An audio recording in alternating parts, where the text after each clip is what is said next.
लोकांसमोर जनतेसमोर मला का डिक्लेअर करावं लावलं, तुम्ही काय करत नाही मुलगा म्हणून, याचं उत्तर आहे का त्यांच्याकडे? मग डॉक्टरांनी पैसे घेऊन का जाहीर केलं नाही, याचं उत्तर आहे का तुमच्याकडे?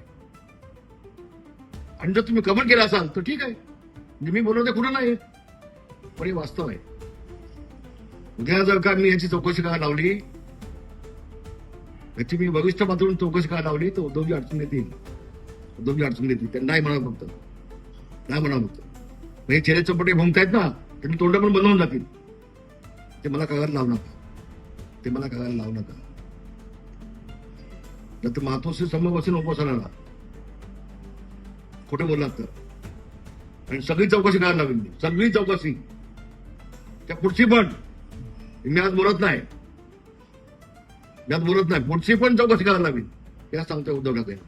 तुम्ही 8 दिवस मी सांगतो ना, साहेब गेल्यानंतर सकाळी 6 वाजता साहेबांना अँब्युलन्स मधून शिवाजी बागला घेऊन जायचा निर्णय त्यांनी घेतला होता, तो मी बदलला आणि बाळा नामदेव दोघांनी बदलला. नाही म्हणून सर, असं होणार नाही. आमचा एक शाखा पण गेला तर आम्ही त्याला ट्रकमधून टेम्पोतून घेऊन जातो.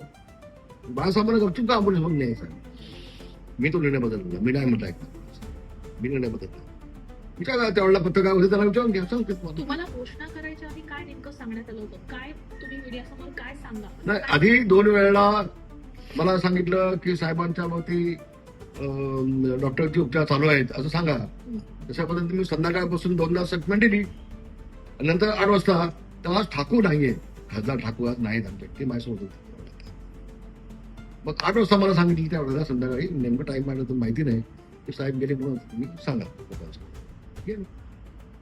गेलो. अमिताभ बच्चनला पण आतमध्ये मीच घेतली, त्याच्यावर मीच घेतली त्याला. आणि म्हणून हे वास्तव आहे. मी कधी कोणी का कुठे पडेन, मी माझं काय स्वागत त्यामध्ये, पण महाराष्ट्राच्या जनतेला कळू दे की त्यांचा मुलगा उद्धव ठाकरे नुसतं मुख्यमंत्री बनण्यासाठी काँग्रेससमोर जात नाहीत, तर स्वतःच्या बापासाठी काय केलं, बापाच्या बाबतीत काय केलं, हे पण महाराष्ट्राला कळू देत ना, समजून देत ना. उगागोने काम निघून केलं माझ्या तोंडातून, ते निघून गेलं. वास्तव आहे.